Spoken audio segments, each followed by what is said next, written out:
Bien,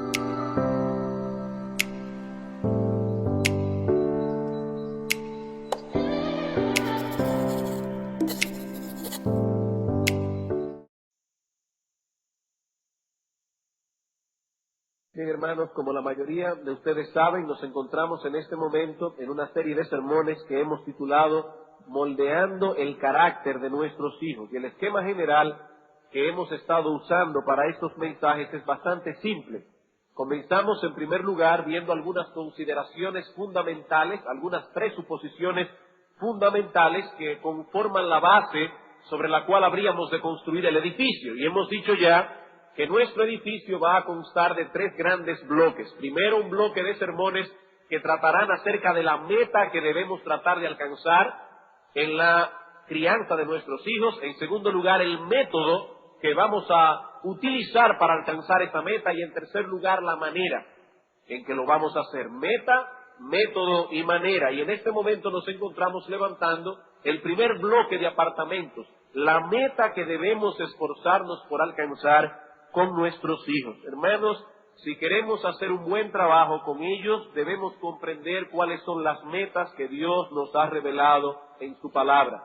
Si no tenemos metas claras, no nos moveremos conscientemente hacia ellas. Y si una persona sale hacia ningún lado, finalmente llegará a ningún lado. No importa cuán rápido camine, cuán firmes sean sus pasos.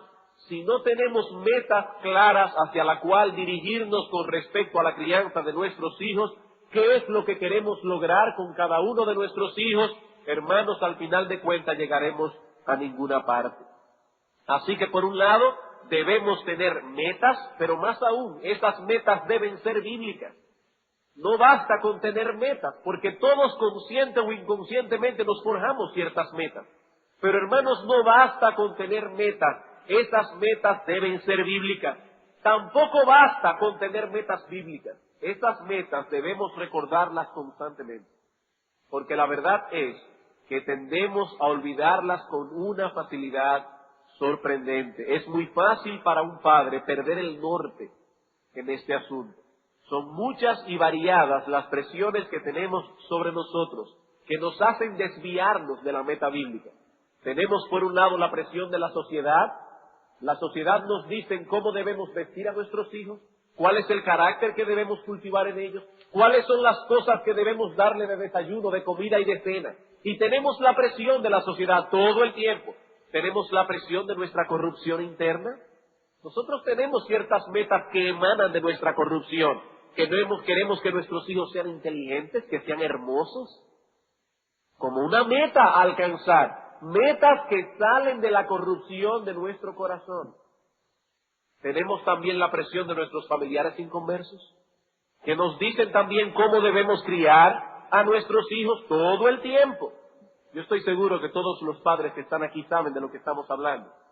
Nuestros familiares inconversos nos advierten constantemente que si criamos a nuestros hijos conforme al patrón que Dios nos ha revelado en su palabra, cosecharemos hijos frustrados. En el mejor de los casos, niños tarados. Y nos presionan constantemente con respecto a la crianza de nuestros hijos. Y es tanta la presión que llega un momento que hasta comenzamos a preguntarnos si ellos no tendrán razón.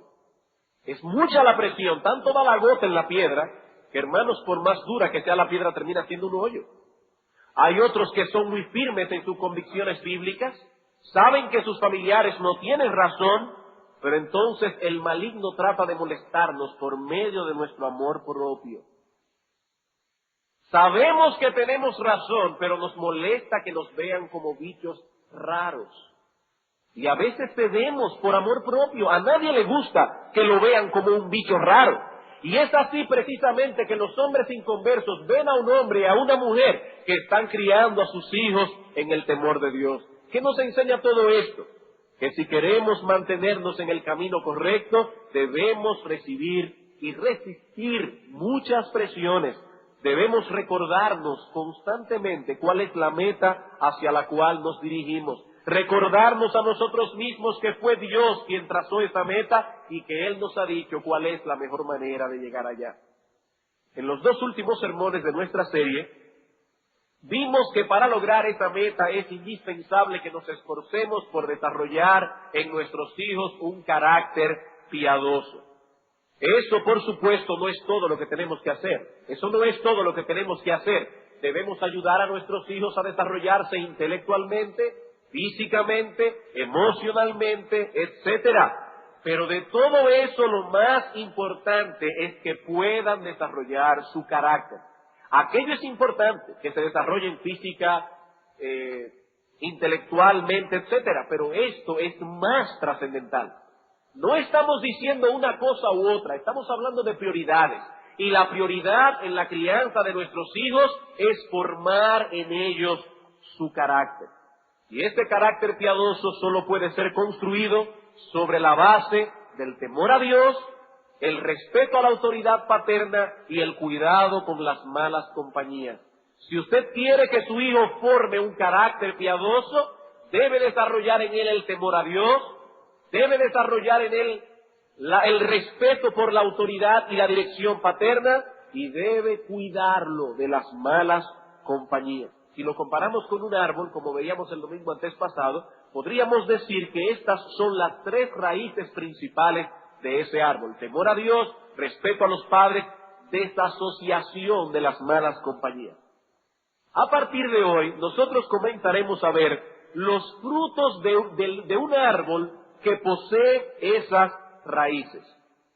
Estas son las raíces, pero ¿cuáles son los frutos que produce un árbol que tenga esas raíces? Y el primero que vamos a tratar es la gracia del dominio propio. La gracia del dominio propio. Algunos se preguntarán, ¿y por qué razón usted va a comenzar por esa área y no por otra? Hermanos, la razón por la que trataremos esto primero es la siguiente. Si no podemos desarrollar el dominio propio, no podremos desarrollar tampoco ninguna de las otras características que conforman un carácter piadoso. Voy a repetir esto porque esto no es importante únicamente para nuestros hijos, sino para todos.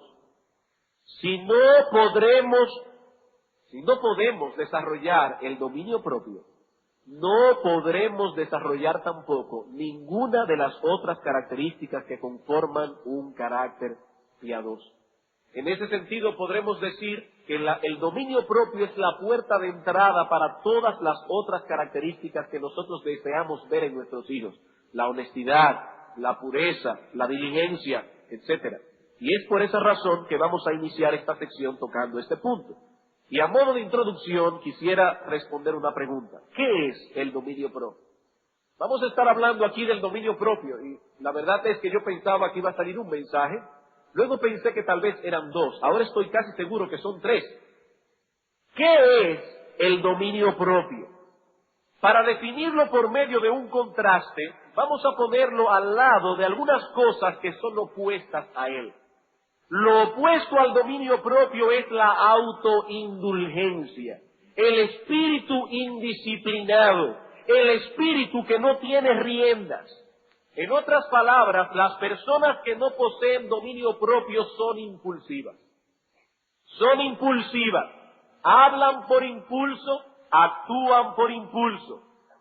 Estas personas, por supuesto, piensan de sí mismas, no que no tienen dominio propio, sino que ellas son francas e introvertidas. Esa es la opinión que ellas tienen de sí mismas. Pero la realidad es que no poseen dominio propio. Hermanos, hermanas, se puede ser franco, se puede ser introvertido sin que eso nos lleve a ser impulsivos necesariamente. Esas cosas no son iguales, no son iguales. Las personas que no poseen dominio propio usualmente son adictas a ciertas cosas, son autoindulgentes, indisciplinados, impulsivos, y hermanos, esas cosas son negativas. ¿Qué es entonces el dominio propio? El pastor Nichols da una definición bien simple, pero al mismo tiempo bien precisa. Él dice: tener dominio propio significa actuar por principios bíblicos, independientemente de lo que sintamos o de lo que deseemos internamente. He allí lo que es el dominio propio. Es una persona que actúa por principios bíblicos, independientemente de lo que sienta o de lo que desea internamente. El hombre que posee dominio propio actúa de acuerdo con el principio bíblico cuando le gusta y cuando le disgusta, cuando lo desea y cuando no lo desea. Vamos a poner un ejemplo. Vamos a suponer que un hombre llega a la casa después de un largo día de trabajo. Él ansía llegar a su hogar, sentarse a la mesa con su esposa y con sus hijos a cenar. Pero resulta que la esposa ese día se puso a arreglar algunas gavetas de la casa, se entusiasmó, se le fue el tiempo y cuando el esposo llegó a la casa, tragedia, la cena no está lista. ¿Qué debe hacer un esposo en ese caso? ¿Qué debe hacer el marido? Bueno, en realidad eso depende. Eso depende. Si es un patrón de conducta en la esposa, que cada vez que él llega y él quiere que la cena está lista y no está lista, o ponga que los niños no están bañados y él quiere que ellos estén bañados, y usualmente la esposa nunca tiene las cosas listas, ¿qué debe hacer el esposo? Él debe sentarse con ella y ponerle a su esposa las reglas claras.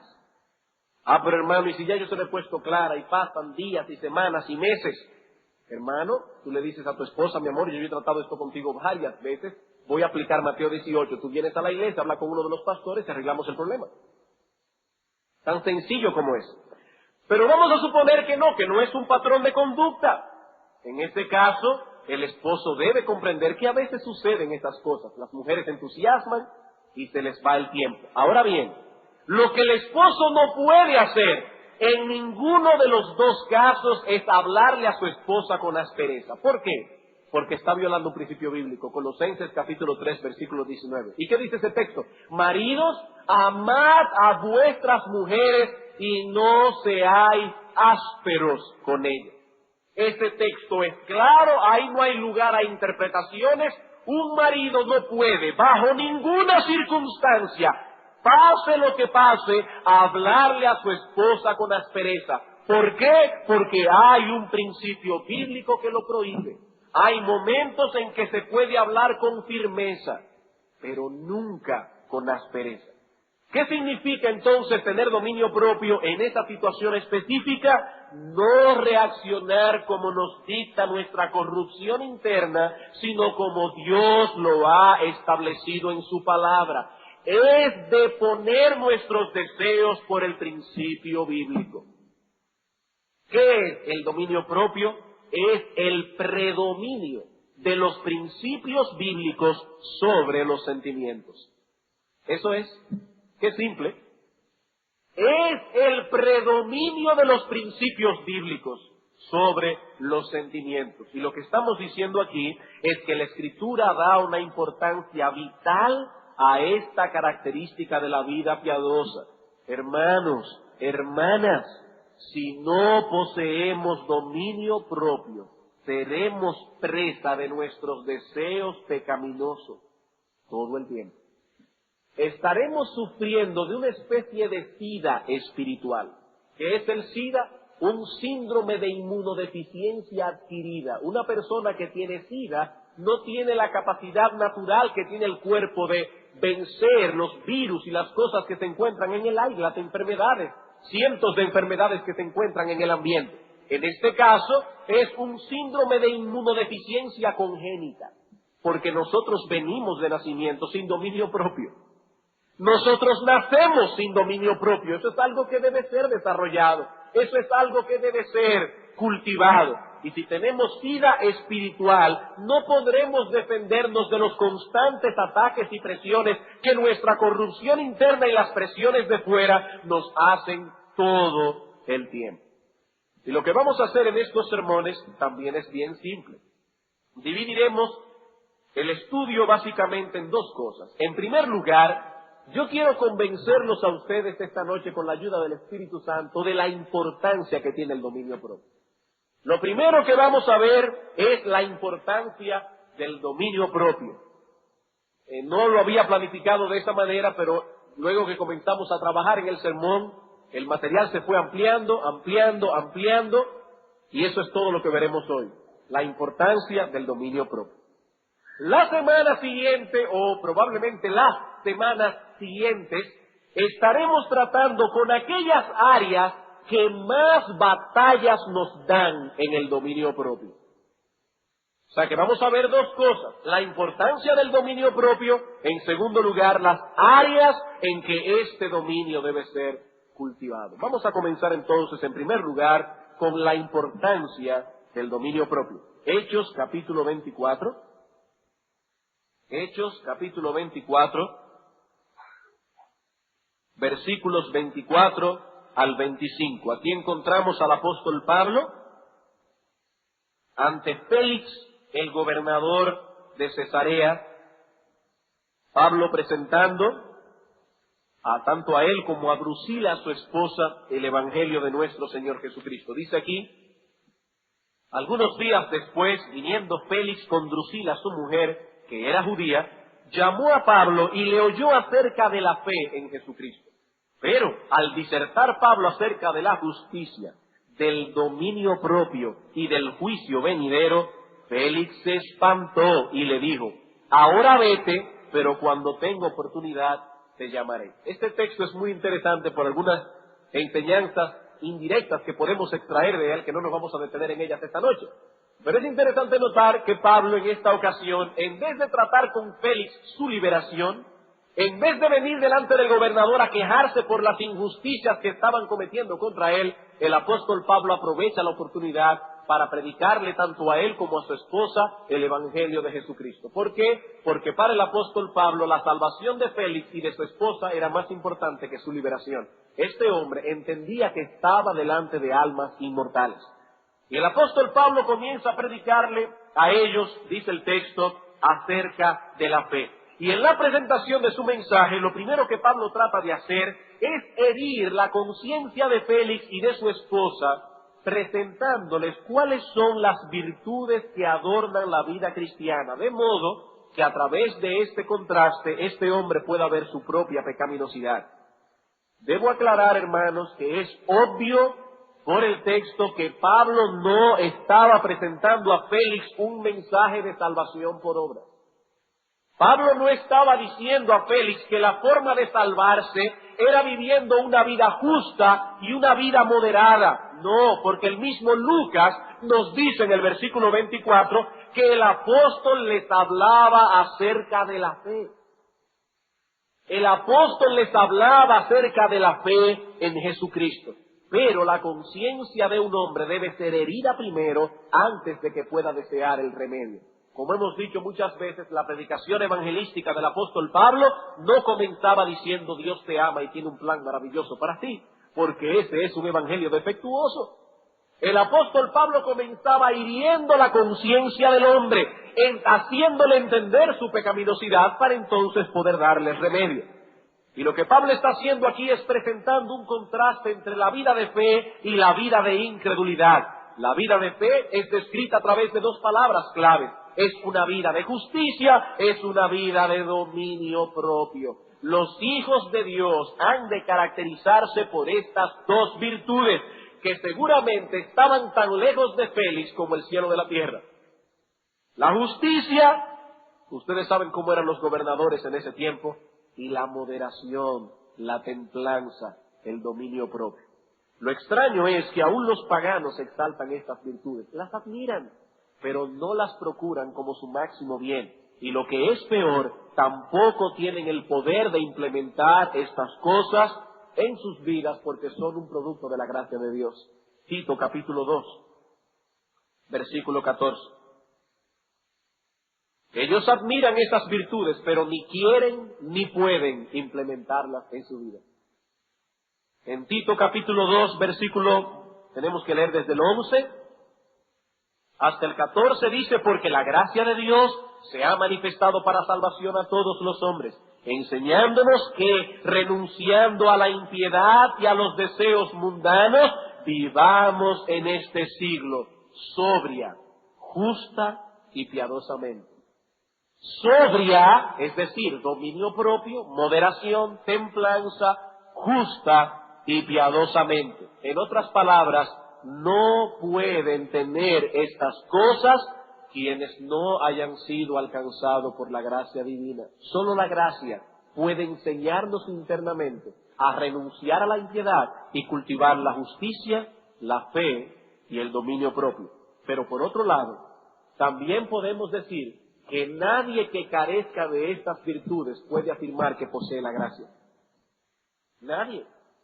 Aún sea en un pequeño grado. El apóstol Pablo dice, la gracia de Dios se ha manifestado para salvación a todos los hombres y a todos les enseña que deben renunciar de la impiedad y los deseos mundanos para vivir en este siglo una vida sobria, moderada, templada, conducida por principios bíblicos, no por deseos, no por sentimientos, no por gustos, sobria, justa y piadosamente. Hermanos, el crecimiento en la gracia y en la santificación no es otra cosa que el predominio de los principios bíblicos sobre nuestros sentimientos y sobre nuestros deseos. Esto no tiene nada que ver con activismo dentro de la iglesia cristiana. Nada que ver, ni tampoco con el conocimiento bíblico. Estamos hablando aquí del predominio de los principios escriturales sobre nuestros sentimientos, sobre nuestros deseos. En otras palabras, el dominio propio se encuentra en el corazón mismo de la vida piadosa. Y eso fue lo que espantó a Félix. Fue por eso que este hombre se espantó.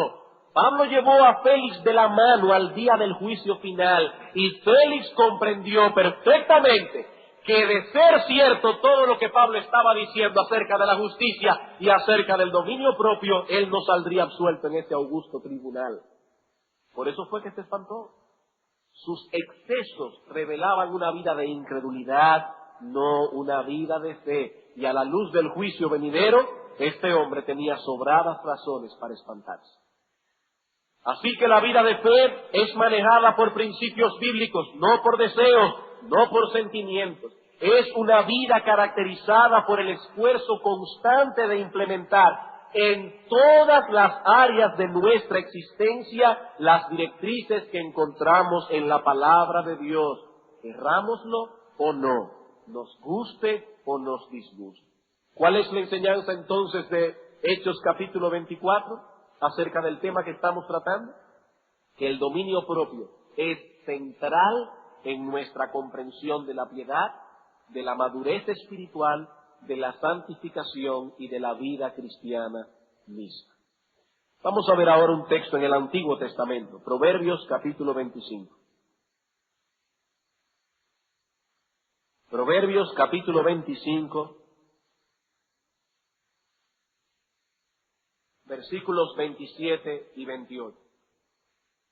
Comer mucha miel no es bueno, ni el buscar la propia gloria es gloria.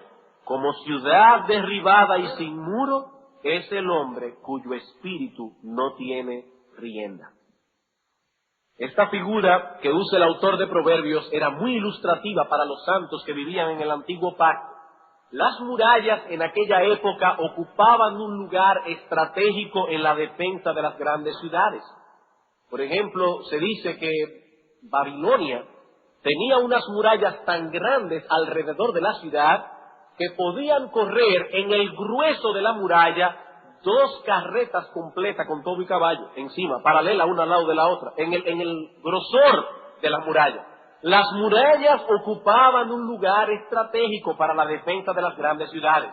Sin murallas, la ciudad era vulnerable, quedaba a merced de sus enemigos, indefensa. Y lo que Salomón nos está diciendo aquí es que el papel que jugaba la muralla para las ciudades antiguas es el mismo papel que juega el dominio propio para el hombre.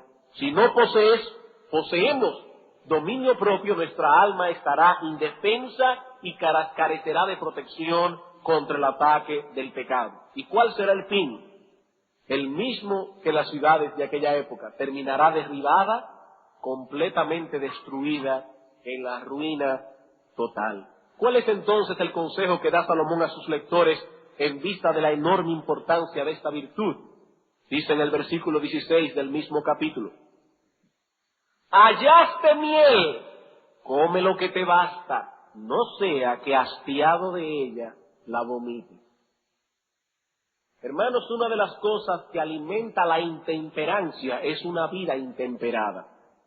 El apóstol Salomón, Pablo no vivía en esa época. Salomón está diciendo aquí, un hombre que no posea dominio propio es un hombre indefenso. Su alma no tiene defensa, es vulnerable, es como una ciudad derribada y sin muro. ¿Cuál es el consejo que da él? ¿Hallaste miel? Come lo que te basta, come lo que te basta, no sea que hastiado de ella la vomite. Él está presuponiendo, por supuesto, que la persona a la que él habla aquí, probablemente a su hijo, le gusta la miel. Pero si a usted no le gusta la miel y le gusta cualquier otra cosa, puede personalizar el texto poniendo allí cualquier otra cosa que a usted le guste. Hallaste helado, bizcocho de chocolate, etcétera, come lo que te basta. Debemos personalizar el texto. Hermanos, Dios nos dio un regalo al darnos la capacidad de gustar las cosas. Dios nos regaló el paladar para que disfrutemos los alimentos. Así que si tienes la oportunidad de disfrutarlo, disfrútalo. La Escritura no alienta, no exalta el ascetismo. Salomón no nos dice aquí, hallaste miel, no te la comas, castiga tu cuerpo. No, eso no es lo que Salomón está diciendo.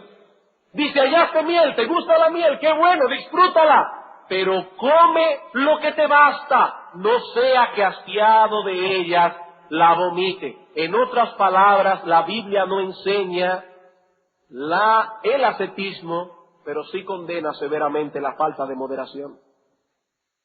Una cosa es disfrutar de la miel, otra cosa es comerse medio litro de ella. Una cosa es disfrutar de un helado, otra cosa es comerse media pinta. Son dos cosas diferentes. Una cosa es disfrutar de un buen bizcocho de chocolate, sobre todo si tiene nueces. Pero otra cosa, hermanos, es hartarse de bizcocho de chocolate. Entonces, ¿qué es lo que la Biblia hace? No promueve el ascetismo, pero condena severamente la falta de moderación. Hermanos, hay personas que no saben cuándo parar. No saben cuándo parar, ni en el comer, ni en el hablar, ni en el dormir. No saben cuándo parar. Son como una ciudad que no tiene muros, no tienen protección contra sus propios apetitos y deseos. ¿Qué dice el texto? Al final terminarán dañando su alma, la vomitarás. Pero no solamente dañarás tu alma, hermano, sino que también dañarás, tu cuerpo, sino que también dañarás tu alma. Dañarás tu alma. Y lo mismo que Salomón está haciendo aquí con su hijo, debemos hacerlo nosotros con nuestros hijos. Debemos enseñarles moderación. Tito capítulo 1, versículo 6. Tito capítulo 1, versículo 6. Este texto es sumamente interesante porque es el único versículo de toda la Escritura donde nosotros encontramos una directriz de Dios acerca de cómo deben ser los hijos de los pastores.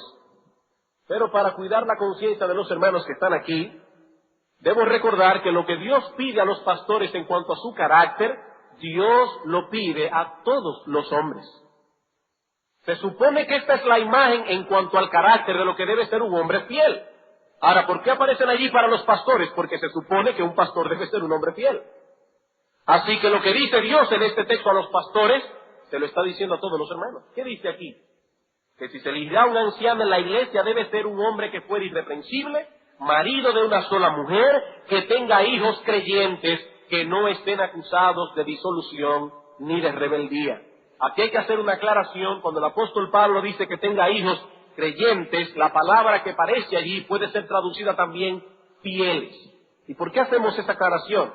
Bueno, hermanos, porque en realidad muchos de nosotros tenemos hijos inconversos.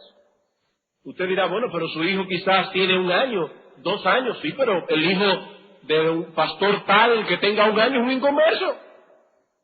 2 años es un inconverso. Alguien dirá, bueno, pues sí, pero es un niño. Sí, pero ¿hasta qué edad puede ser un inconverso? ¿Hasta 6 años de edad? 7 años de edad, 10, 15. ¿Hasta cuándo se supone que un hijo de un pastor debe ser inconverso, debe ser creyente? Hermano, nosotros no podemos obligar a nuestros hijos a ser cristianos. Pero lo que el texto está diciendo allí es que tenga hijos fieles. fieles ¿a qué? A la instrucción paterna, y el texto lo enseña, que no estén acusados de disolución ni de rebeldía. Hay dos palabras claves aquí, vamos a comenzar de atrás para adelante. La palabra rebeldía significa desobediente, irrespetuoso a la autoridad paterna. Se supone que un pastor debe haber sido un padre efectivo que haya enseñado a sus hijos a obedecer su autoridad, sean creyentes o no. Los hijos de los pastores no pueden ser rebeldes sin causa. Eso es lo que el texto está diciendo.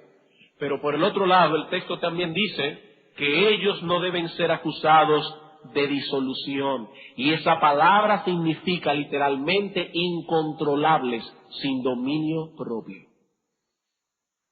Incontrolables, sin dominio propio. Esa palabra aparece en Primera de Pedro, capítulo 4, versículo 3 al 4. Dice: baste ya el tiempo pasado para haber hecho lo que agrada a los gentiles, andando en lascivias, concupiscencias, embriagueces, orgías, disipación y abominables idolatrías. ¿A esto les parece cosa extraña que vosotros no corráis con ellos en el mismo desenfreno de disolución y os ultrajan? La palabra que aparece aquí, traducida desenfreno, es la que aparece en Tito, que no sean acusados de disolución. Se supone que los padres responsables desarrollen control en la vida de sus hijos. ¿Qué queremos decir con esto? Que no hacemos nada con exponer a nuestros hijos a las enseñanzas de la piedad si no nos estamos ocupando en forjar en ellos el control de sus apetitos y deseos. Dios espera que un padre fiel controle a sus hijos. Desarrolle en ellos control de sus apetitos y deseos. Ahora bien, aquí llegamos a un detalle que no podemos pasar por alto. Y es el hecho de que el dominio propio no es natural, es una gracia. El dominio propio es una gracia, una virtud que solo el Espíritu Santo puede desarrollar en el corazón de un ser humano. ¿Qué dice Gálatas capítulo 5, versículos 22 y 23? El fruto del Espíritu es amor, gozo, paz, paciencia, benignidad, bondad, mansedumbre, templanza, autarquía, dominio propio. El fruto del Espíritu, eso no surge de nuestra naturaleza adámica, eso no surge de nuestra naturaleza congénita. No heredamos el dominio propio por más piadosos que hayan sido nuestros padres. Escribiendo a Timoteo, dice el apóstol Pablo en 2 Timoteo 1:7, Timoteo, no nos ha dado Dios un espíritu de cobardía, sino de amor, de poder y de dominio propio. Así que el dominio propio no es natural al ser humano, es un fruto del Espíritu, es una obra del Espíritu. Más bien somos por naturalezas egoístas, egocéntricos, y queremos obtener todo lo que deseamos sin restricción y sin demora. Hermanos, nosotros por naturaleza, y nuestros hijos son así, quieren las cosas y las quieren ahora. Y no solo nuestros hijos, todos somos así por naturaleza. Y cuando deseamos algo y nos dicen que no, nos amargamos contra la persona que nos ha pronunciado esa desagradable palabra.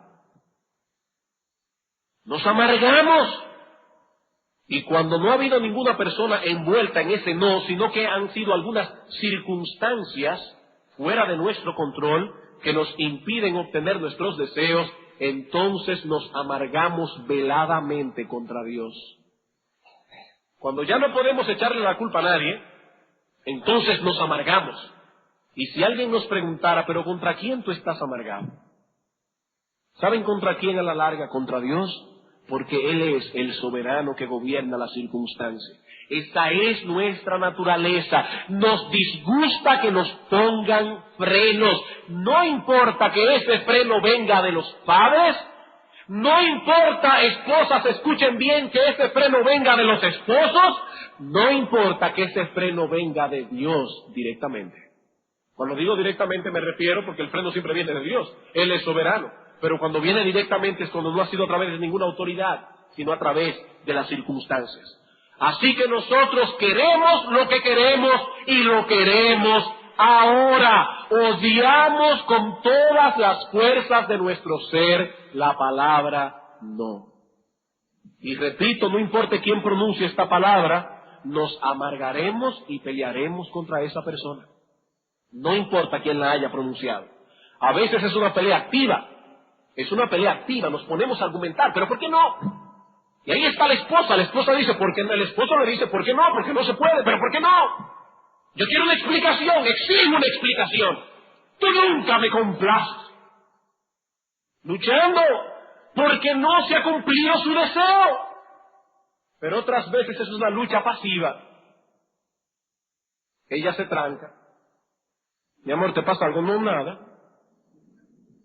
¿Cómo que no te pasa nada? Tú estás rara.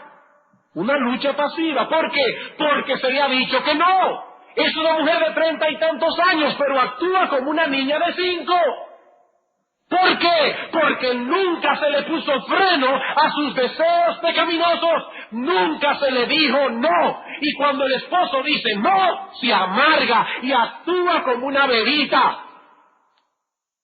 Hermanos, qué vergonzoso es ver a una mujer casada actuando como una bebé. Pero se amargan y pelean, activa o pasivamente, todo porque alguien le dijo no. ¿Y cuánto odiamos la palabra no? Porque es un freno a nuestro deseo. Así que, hermanos, el dominio propio no es natural, no lo es.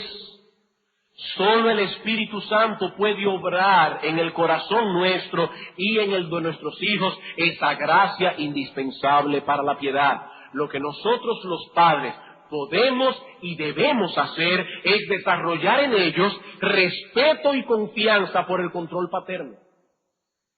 Eso es todo lo que podemos hacer. Desarrollar en ellos respeto y confianza por el control paterno. Pero el control paterno no es dominio propio. Es control paterno. El dominio propio es propio. Aquel es de los padres, pero aquí estamos hablando de desarrollar el dominio de uno mismo. El autor de Proverbios dice, el hombre que no tiene riendas en su espíritu. Él no tiene riendas en su espíritu.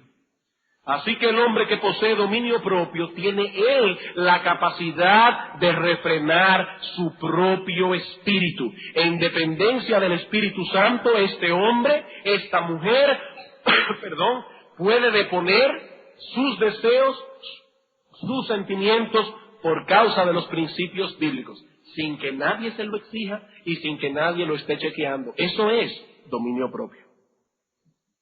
¿Y qué dice la Escritura acerca de esta clase de hombre? Acerca de esta clase de mujeres que deben ser colocados en el Salón de la Fama. Proverbios, capítulo 16. Un hombre que haya podido desarrollar ese dominio propio, hermanos, debe ser colocado en el Salón de los Héroes. Proverbios, capítulo 16, versículo 32.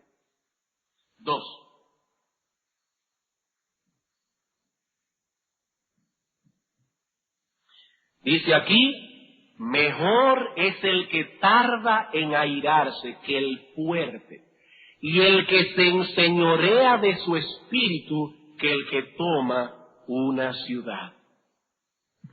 Nosotros los seres humanos admiramos a los hombres fuertes, los Rambo, personas musculosas, a los conquistadores. Pero Dios nos dice en su palabra, hermanos, amigos que están aquí, niños que me escuchan, Dios nos dice en su palabra que esos no pueden ser nuestros héroes. ¿Por qué? Porque conquistar una ciudad es un juego de niños en comparación con la conquista de nuestra propia alma. Mejor es el que tarda en airarse que el fuerte. Mejor es el que ha logrado enseñorearse de su espíritu que el que toma una ciudad. Aquello no es nada comparado con esto. El hombre que ha logrado la conquista de sus propios deseos, ese sí que debe ser admirado. Alejandro el Grande conquistó casi todo el mundo conocido en el siglo IV antes de Cristo.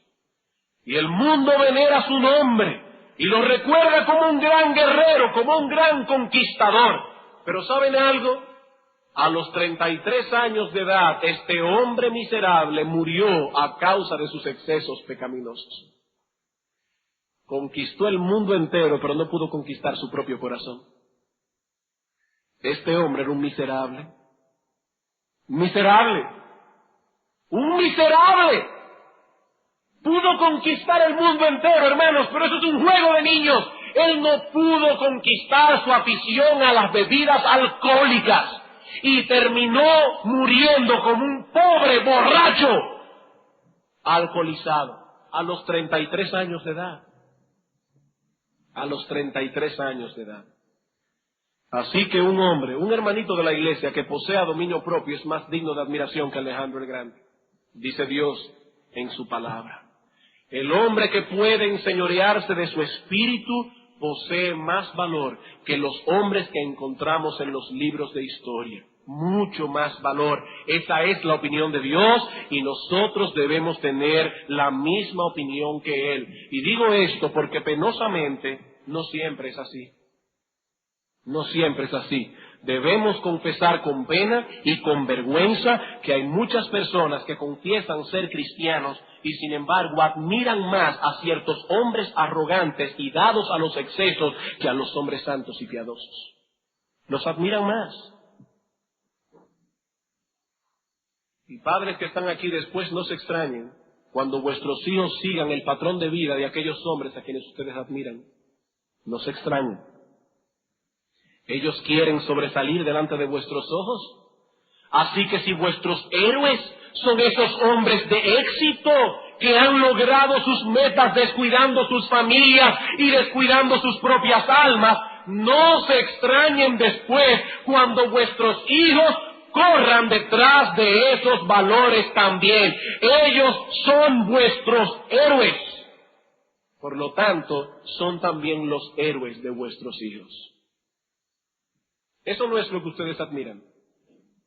Los hombres que han llegado a algo en esta vida, los grandes, que han sacrificado sus almas y sus familias para llegar a ser famosos, para tener dinero, eso no es lo que ustedes admiran. Hermanos, vuestros hijos correrán hacia esa misma meta. Yo sé que alguien puede decir esta noche, pero hermano pastor, ¿de qué vale nuestro trabajo en ese sentido entonces? Si usted acaba de decirnos que solo el Espíritu Santo puede hacer esa obra en el corazón de nuestros hijos, ¿para qué esforzarnos entonces? Hermanos, recuerden lo que decíamos en los sermones pasados. No somos behavioristas, pero tampoco somos fatalistas. El behaviorista cree que haciendo lo correcto obtendrá el resultado correcto sin la ayuda de Dios. No, no somos behavioristas.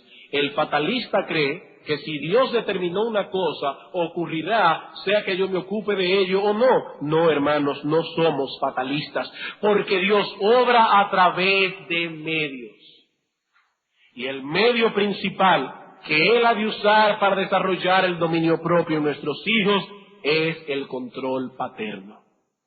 El control paterno. No debemos sentarnos a esperar tranquilos que Dios haga esa obra en nuestros hijos, porque lo que tendremos finalmente son hijos impulsivos y desenfrenados que no podrán decir que no a sus deseos pecaminosos. Al principio van a ser cosas sencillas cuando el niño sea pequeño, como el comer. Hay que decirle, no, mi amor, ya es suficiente. Con el hablar, papito, mamita, ya, no preguntes más porque has preguntado 15 veces lo mismo. No, hay que ponerle freno en el hablar, en el dormir. Son cosas sencillas. Estar tranquilos en el culto. Hay padres que cuando nosotros pusimos que los niños estuvieran aquí nos vieron con cara de trogloditas. ¿Y cómo un niño de 4 años puede sentarse en un culto? Puede sentarse en un culto. Y no solamente está exponiéndose a la palabra de Dios, está aprendiendo dominio propio. Así que aunque no entiendan nada de lo que se está predicando, se está forjando en él la capacidad de sentarse tranquilo en una silla. No a pintar, hermanos. No. No es a traerle al niño de 4 años un libro para que pinte mientras el pastor predica, porque se le está enseñando irrespeto a la palabra de Dios. No es estar mirando los abanicos, ni al amiguito que está sentado de aquel lado, no. Es estar tranquilo en el culto. Es dominio propio. Ay, cuando el niño me dice, papi, yo quiero ir al baño. Bueno, hermano, tú eres adulto, tú debes desaguarlo antes de que comience el culto. Y si ya lo hiciste, tu niño puede esperar, a menos que tenga un problema. Pero el niño puede esperar, él puede controlar sus esfínteres 2 horas, porque yo he controlado los míos. Y he tenido que decirle, no, mi amor, no, estamos en el culto. Y por la tarde, si se le duerme en la noche, póngalo a dormir siesta. Ah, pero mi hijo no duerme siesta, oblíguelo a dormir siesta. Hermanos, yo no estoy siendo cruel. Eso es lo que yo hago con los míos. Es respeto a la palabra de Dios. Pero no solamente respeto a la palabra de Dios, estamos enseñando dominio propio. Cuando ellos están jugando en el patio de su casa, se pasan 4 horas sin ir al baño a orinar.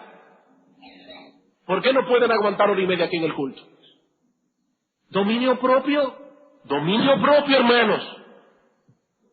Y si no controlamos ahora a nuestros hijos esas cosas sencillas, el comer, el hablar, el dormir, ¿cómo usted cree que él controlará luego en la adolescencia sus impulsos sexuales? ¿Cómo lo controlará?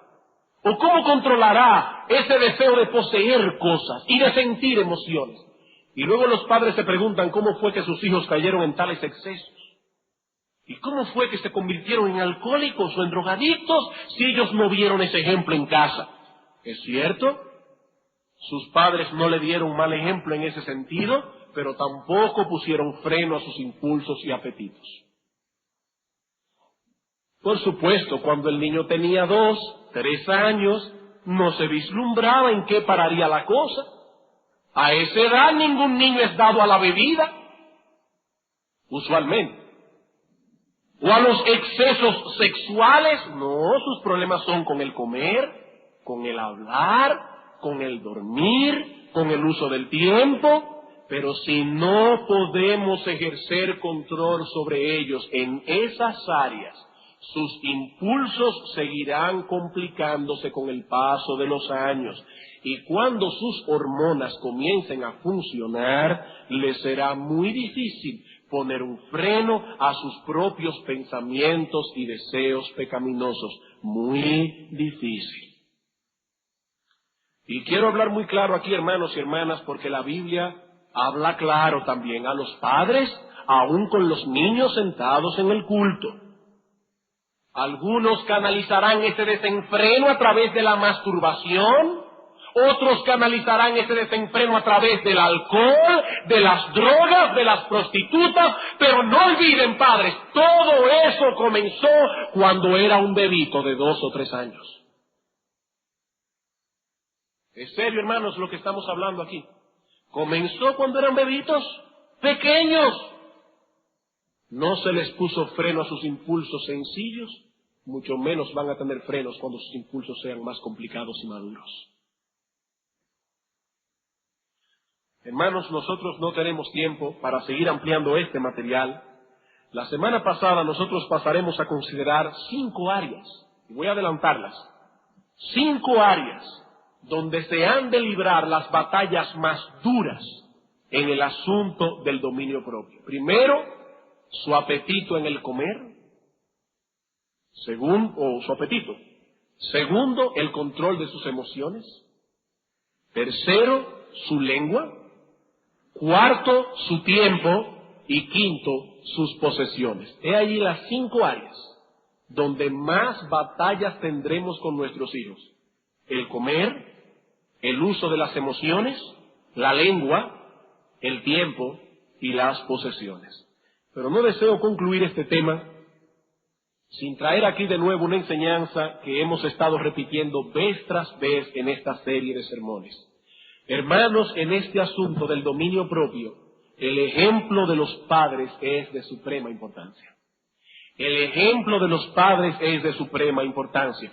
Debemos instruir a nuestros hijos en esas cosas, debemos ponerles ciertos controles, pero todo eso tenderá a la ineficacia si no les damos un ejemplo claro y contundente de lo que significa en nuestra vida tener dominio propio en el comer, tener dominio propio en la manifestación de nuestras emociones.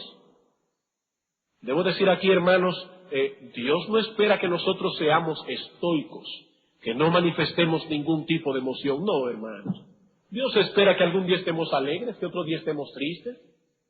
Lo que estamos hablando aquí no es de la supresión de las emociones, sino del control de las emociones.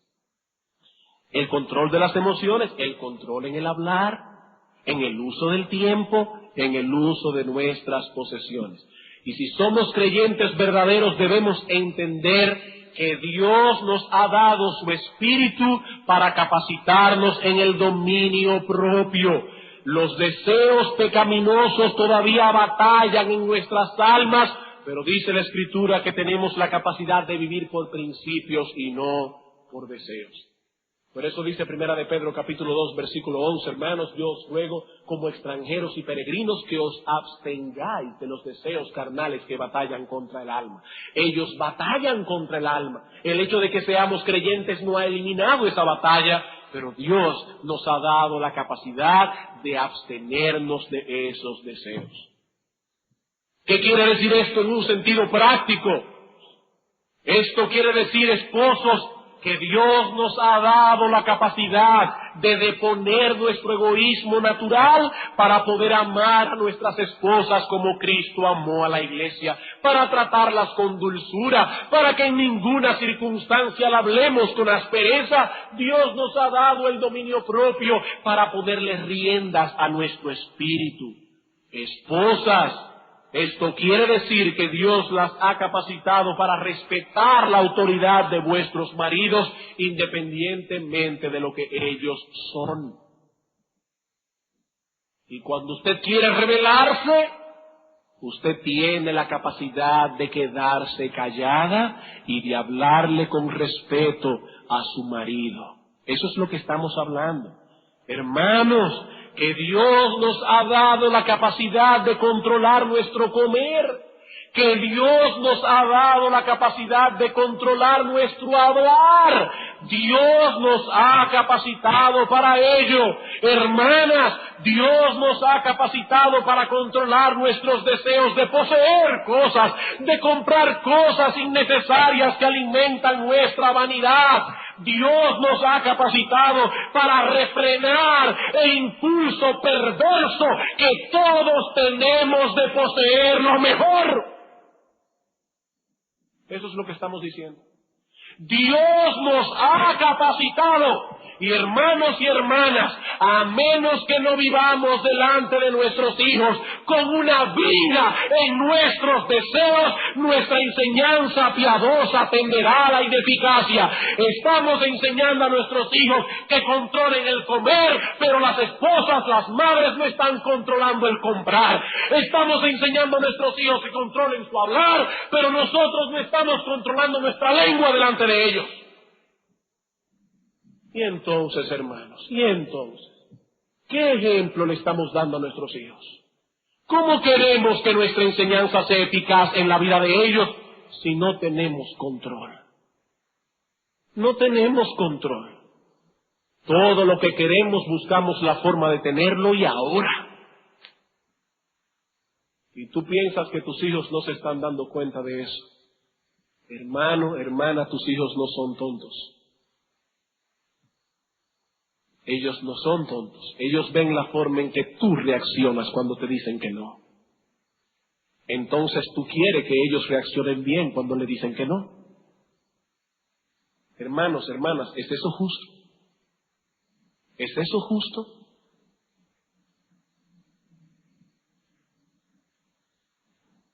Hermanos, Dios nos ha capacitado para poner un freno a nuestros excesos, sean del tipo que sean. Y lo que estamos diciendo aquí es que si los padres no viven de ese modo delante de sus hijos, están fomentando en ellos una vida de placeres, manejada por deseos y no por principios escriturales. Estamos criando niños impulsivos y autoindulgentes que no podrán mañana refrenar sus propios impulsos pecaminosos. Es necesario entonces que instruyamos a nuestros hijos, es necesario que oremos fervientemente a Dios por ellos, es necesario que pongamos límites a sus deseos, pero hermanos, si nuestro ejemplo no está allí, esas cosas tenderán a la ineficacia. ¿Qué podemos decir a todo esto?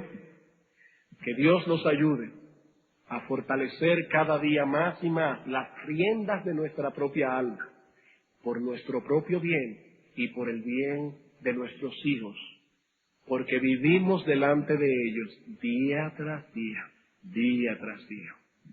Vamos a orar.